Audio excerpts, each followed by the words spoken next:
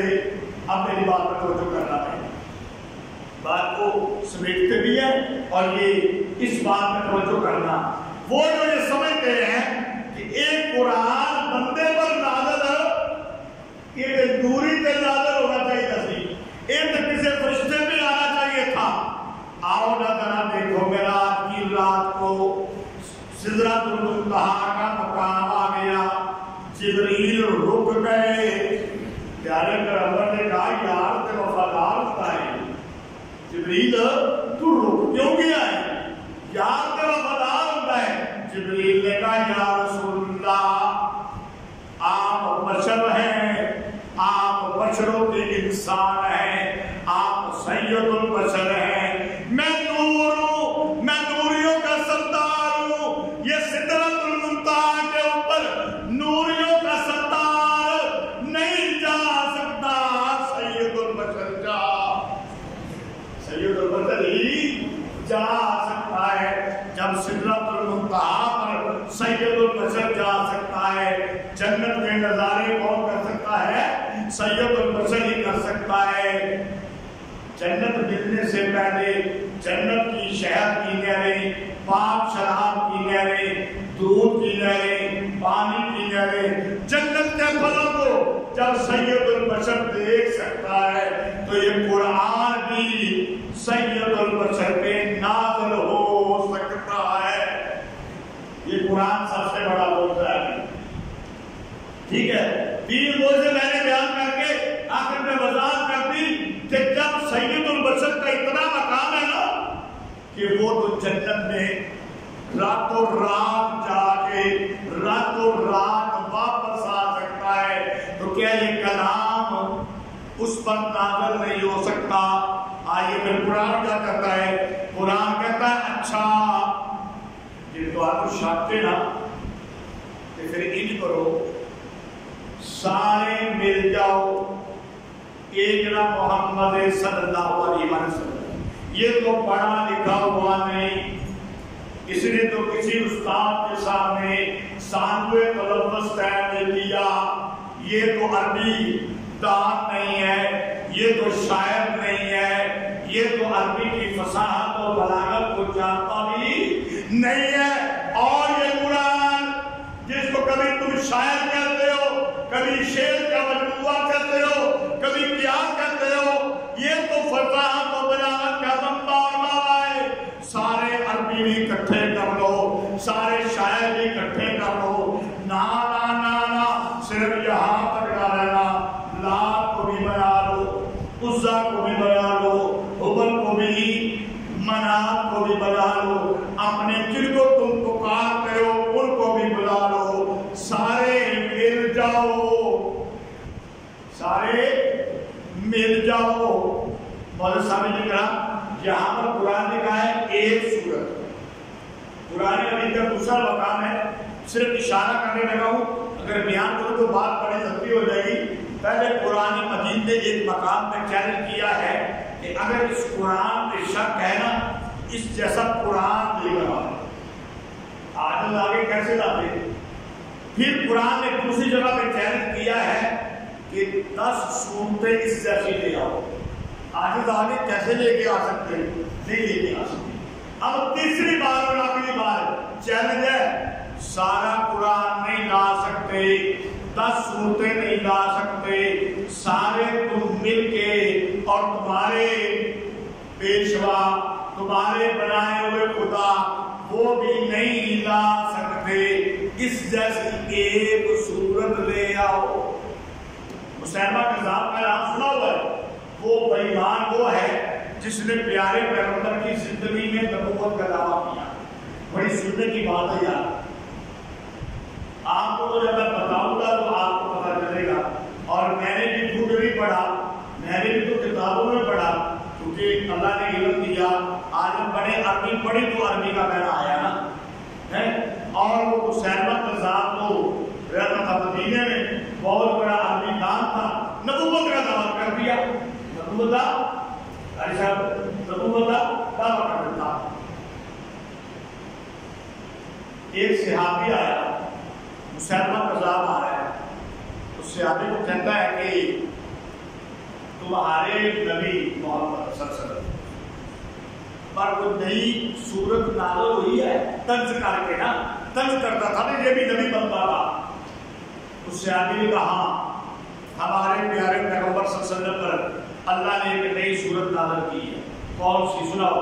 اعوذ باللہ من الشیطان الرجیم، بسم اللہ الرحمن الرحیم، والعصر ان الانسان لفی خسر الا الذین آمنوا وعملوا الصالحات وتواصوا بالحق وتواصوا بالصبر۔ مسلمہ سن کے ہکا بکا رہ گیا، کہنے لگا وہ جواب تو مجھے بھی کوئی دینا چاہیے، میں نے بھی نبوت کا دعویٰ، لیکن اللہ نے یہ جڑا مرزا قادیانی ہے یہ بھی دماغ خراب ہو گیا سی نا، سجا سچی جتی کھبے پیر کھبی، کبھی شلوار الٹی پا رہی، کبھی قمیض الٹی پا رہی، کبھی سر پہ پگڑی لیا تے بیگم کی چادر بن کے رہا ہے۔ اللہ دماغ خراب کر چھڑدا ہے، جڑا نبی نہ ہوے کہ نبوت کا دعویٰ کرے، یہ دماغ اتنا خراب ہویا، کہنے لگا میرے تے بھی ایک خود صورت نازل ہوئی، میرے تے بھی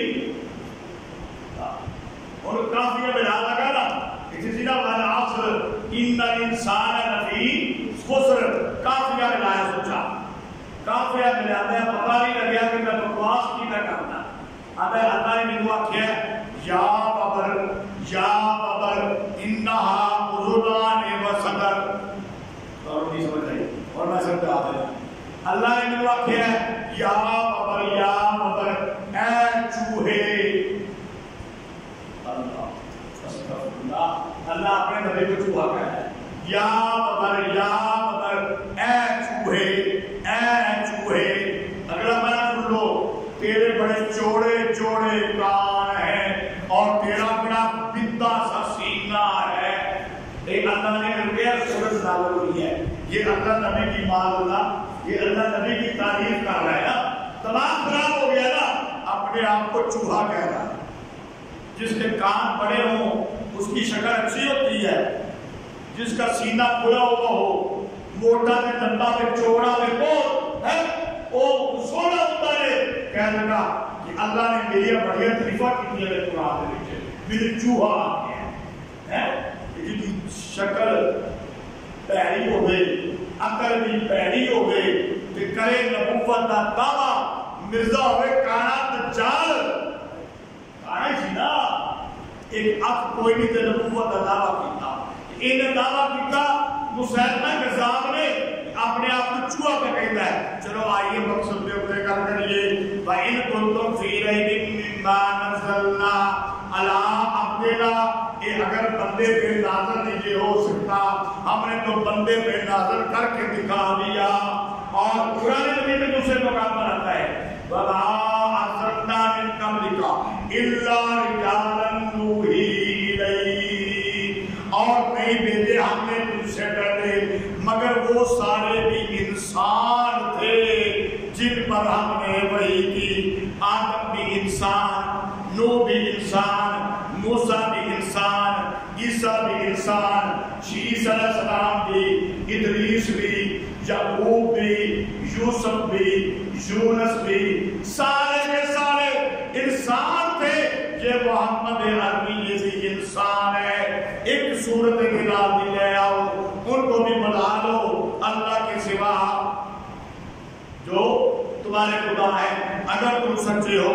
فَإِن لَمْ تَفْعَلُوا وَلَن تَفْعَلُوا، بس اگر تم ایسے نہ کر سکو اور ہرگز نہ کر سکو گے، فَاتَّقُوا النَّارَ الَّتِي وَقُودُهَا النَّاسُ وَالْحِجَارَةُ، بس بچو اس آگ سے جس کا ایندھن ہے آدمی اور پتھر، وَإِدَّتْ لِلْكَافِرِينَ،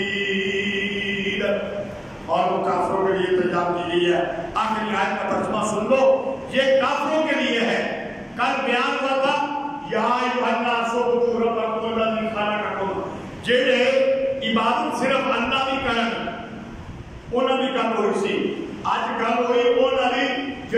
قرآن نہیں مانتے، پیارے پیغمبر نہیں مانتے، فرمایا وہ کافر نہیں، وہ جہنم کا ایندھن نہیں، کہ کافر نکالو اسی جو صرف اللہ کو ماننے والے ہیں۔ وَبَشِّرِ الَّذِينَ آمَنُوا وَعَمِلُوا الصَّالِحَاتِ أَنَّ لَهُمْ جَنَّاتٍ تَجْرِي مِن تَحْتِهَا الْأَنْهَارُ، خوشخبری دے دے ان لوگوں کو جو ایمان لائے اور اچھے عمل کیے، ان کے لیے باغات ہیں، بہتیوں کے نیچے نہریں، كُلَّمَا رُزِقُوا مِنْهَا مِن ثَمَرَةٍ رِزْقًا، جب کبھی ملے ان کو کوئی پھل کھانے کو، قَالُوا هَٰذَا الَّذِي رُزِقْنَا مِن قَبْلُ وَأُتُوا بِهِ مُتَشَابِهًا، جب کبھی ان کو ملے کہتے ہیں یہ تو ہم پہلے بھی کھا چکے ہیں۔ یہ آخری بات ہے، ذرا توجہ کر لینا، یہ تو ہم پہلے بھی، کیا مطلب اس کے دو معنی کیا ہے؟ جنت پہ جانے والا آدمی اس نے کہا مجھے فلاں پھل چاہیے، فرشتہ لے کے آ گیا، اس نے کہا کچھ اور لے کے آؤ، وہ لے کے آیا، رنگ وہی تھا، سائز وہی تھا، شکل وہی تھی، کہنے لگا یہ تو میں نے پہلے بھی کھایا ہے، میں نے تو کہا کچھ اور لے کر آیا۔ فرشتے نے کہا اس کو ذرا کھا تو دیکھ، رنگ وہی ہے، شکل وہی ہے، لیکن ذائقہ کچھ اور ہی ہے، ایک بنا۔ دوسرا معنی سنیا سی کہ قلعہ بیدار سے کہ قاضی نور محمد بھی کیا کہ چلے گئے کہ قاضی عصمت اللہ رحمت اللہ علیہ اللہ مولانا قرات کروڑا رحمت اللہ نازل کرے، وہ بھی کیا کہ چلے گئے کہ جنت کے پھل اس جیسے نہیں ہوں گے۔ آج پاڑا خاتم قاضی یہ حال ہو سکتا ہے کہ گئے اس جیسے نہیں ہوں گے، لیکن جو جنت کے اندر گئے تو ایک آدمی نے کہا فرشتے کو مجھے آم چاہیے، خربوزہ چاہیے، چنڈو چاہیے، انگور چاہیے، فرشتہ ٹرے بھر کر لے کر آیا۔ جب جنتی نے دیکھا اسی طرح کا آم، اسی طرح کا خربوزہ، اسی طرح کے انار، اسی طرح کا کیلا اور انگور اور شکرے، کہنے لگا کہ مجھے تو مولوی یہ کہتے رہے ہیں کہ جنت کے پھل دنیا کے پھلوں جیسے نہیں ہوں گے، یہ تو وہی لے کے آیا۔